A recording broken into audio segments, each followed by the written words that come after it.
Gotti, how's that roof, bro? He's our commercial property inspector. So whenever you have a commercial policy to do, especially with citizens, you gotta get a roof inspection, you gotta get an electrical inspection, and you gotta get a replacement cost estimator so you can know how much it is to replace this building. You can't make up one on your own, agents. You gotta get a real GC to do it. That is what that guy is.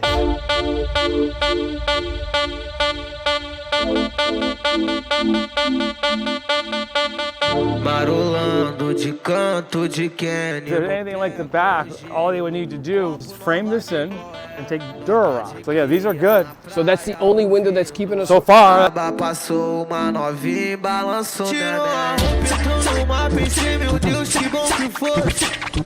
We're in a 22 unit apartment complex making sure the inspection for my client goes as planned. While we're here, we're going to check for some hazards. We're going to see how the grounds are being kept. We're going to see if anything here might lead to liability, claim, or if anything that needs to be fixed or remedied. One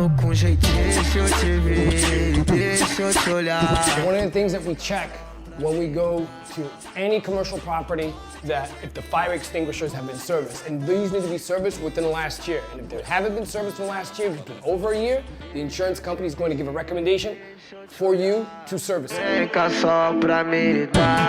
So we're checking the electrical panels, seeing when the last year was updated. Some of them are fire hazards, but GE. Well, G's fine. So this panel's from 2010. Usually they're looking for updates in the last 25 years to 30 years. And smoke detectors, batería or hardwired or los dos?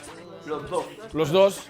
Los dos. Every commercial property or any kind of risk like a restaurant, shopping center, they always get inspected. And why do they get inspected? They get inspected to see if the grounds are uneven. They get inspected to see if there's any cracks on the sidewalk or if the staircase has any cracks to see if somebody might slip and fall. They're looking for hazards or potential hazards that may be present that can go and arise to a claim. That's the reason why the insurance company is here, and that's the reason why I'm here. So when they notify the insurance company for any recommendations and things they need to do, we are ahead of the 8 ball and not behind it. And we can go and remedy the situation and fix the problem before the carrier even knows about it. If your agent's not going out to any of your properties, inspecting any of your properties, you are simply getting ripped off. You have an order taker and nothing else. Get with an agent that knows your account, that goes to your properties, that see what's going on, because that is an agent that is lockstep with you and knows the business and knows what to look for, instead of those that are just an order taker and do not know what to look for. Do you have any recommendations that you've seen? Nothing that I saw. Everything's up to date. Look at that.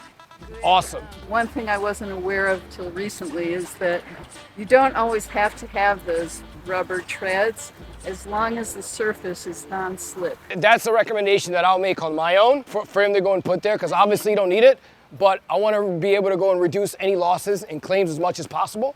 So I'm going to go and tell the client to go and put that. But yeah, it wasn't slippery.